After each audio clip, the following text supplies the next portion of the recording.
on to this now. President Trump making good on his campaign promise to crack down on crime. He's visiting Memphis tomorrow to endorse the achievements of the Memphis Safe Task Force. That task force is made up of National Guard and about a dozen federal agencies. It began operations back in September of 2025. And since then, the task force making more than 7,300 arrests, seizing over 1,200 illegal firearms, and locating 150 missing children. Those numbers are from the latest update from the U.S. Marshal Service. We're going to welcome to the show now Tennessee Republican State Rep Jody Barrett. He's also a small business owner. Rep Barrett, thanks for being here. Good afternoon, Anna. Thanks for having me. So we've got some new polling from DDHQ. The majority of Americans are not approving of President Trump's performance so far. If we take a look here, 54% of Americans giving that thumbs down. Memphis residents that we've talked to have had mixed reactions about Trump's Tennessee trip. Listen to this. I think it's good timing, and it's good for Memphis, because if it's safe enough for the president to come, then it's safe enough for us. My initial reaction is concerning. We have much more serious problems in this country. In your eyes, and from what you've seen there on the ground, how has this Memphis Safe Task Force been doing? How would you rate it? Oh, I think we've got to give it an A+ so far. Unfortunately, though, I think the success is tenuous at best. As we've seen over this past weekend, the moment you kind of let up a little bit, the chaos and crime continues to rear its ugly head again, as we had massive fights and shooting on Big Beale Street just a couple of nights ago. And so we're not going to be able to let up. This is something that the president, the governor, state of Tennessee, and Shelby County and the city of Memphis are all going to have to work together to continue to put pressure on that element in the city of Memphis that continues to want to wreak chaos on the citizens there. I think our viewers probably remember when this Memphis Safe Task Force began back in September. The White House said that Memphis was suffering from, quote, tremendous levels of violent crime. Well, we had Tennessee State Senator London Lamar on NewsNation earlier saying crime was actually already going down before the task force arrived. Listen to this.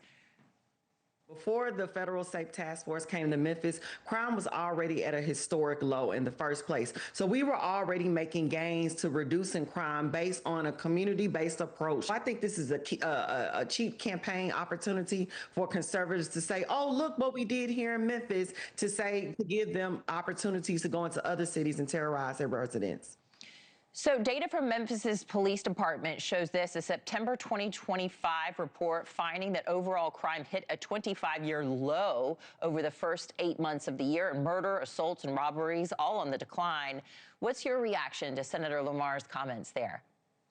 Well, I think it's absolute malarkey. And, you know, the old saying is that there are lies, damn lies, and statistics. And that's exactly what we're seeing here, as the city of Memphis and the police department in particular don't like the bad publicity that they're getting from the crime that continues to be a problem there year after year, generation after generation. And so if you control those statistics and how they're reporting, you can manipulate that to make it look like you're actually doing something, when in reality, everything else tells us that that's not the case. So you think they're cooking the books?